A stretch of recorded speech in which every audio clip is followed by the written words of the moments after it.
J'ai pas envie que le français se perde et j'ai pas envie que l'anglais supplante le français en Tunisie. J'ai vraiment pas envie.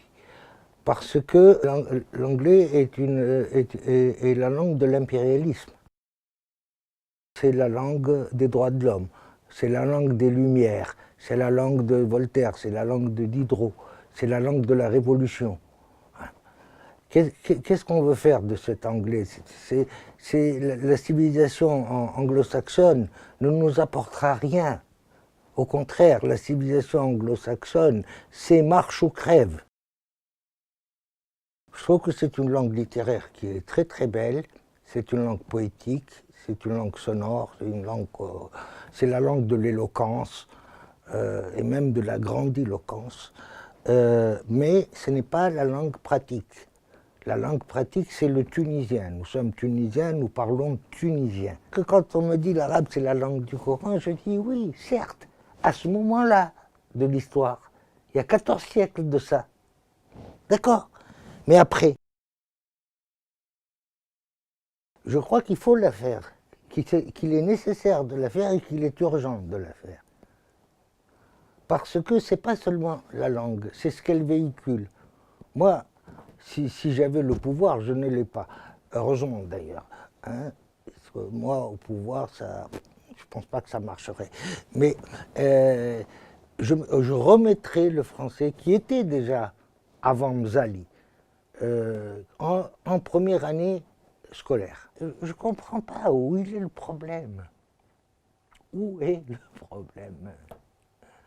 Pourquoi ce serait une honte de parler français? Pourquoi ce serait une honte d'écrire en français? Pourquoi ce serait une honte de... Je ne comprends pas. Il faut oublier la colonisation. La colonisation a été un jalon de notre histoire, mais elle est finie.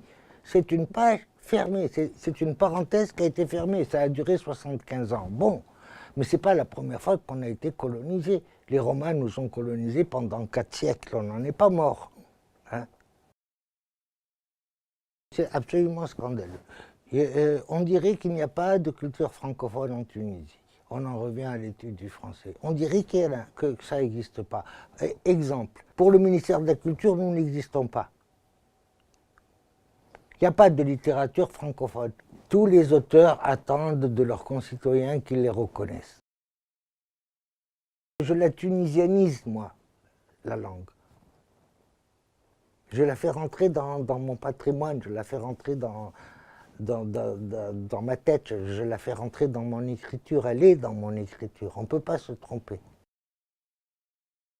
Ce sont des gens intelligents qui ont compris que c'était la meilleure publicité qu'ils pouvaient leur faire en encourageant la culture. Puis en plus, je trouve qu'ils font les choses de façon correcte, puisqu'il y a un prix en arabe, ce qui est tout à fait normal, bien sûr, mais il y a aussi un prix en français. C'est que donc, on est dans un pays bilingue. Mais être bilingue, ce n'est pas une tare. C'est au contraire un enrichissement. Moi, je trouve que je suis plus riche que les Français qui ne parlent que le français. Parce que moi, j'ai un avantage sur eux, c'est que je parle deux langues et eux, ils n'en parlent qu'une seule. Je suis l'héritier de Carthage, je suis l'héritier de Rome, je suis l'héritier des Vandales aussi. Vous savez que les Vandales ont occupé la Tunisie pendant un siècle.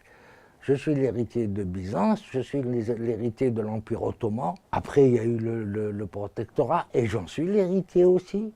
Et puis voilà, je suis tunisien. J'aime la liberté, je respecte la liberté des autres et je veux qu'on respecte la mienne. On ne s'habitue pas au plaisir.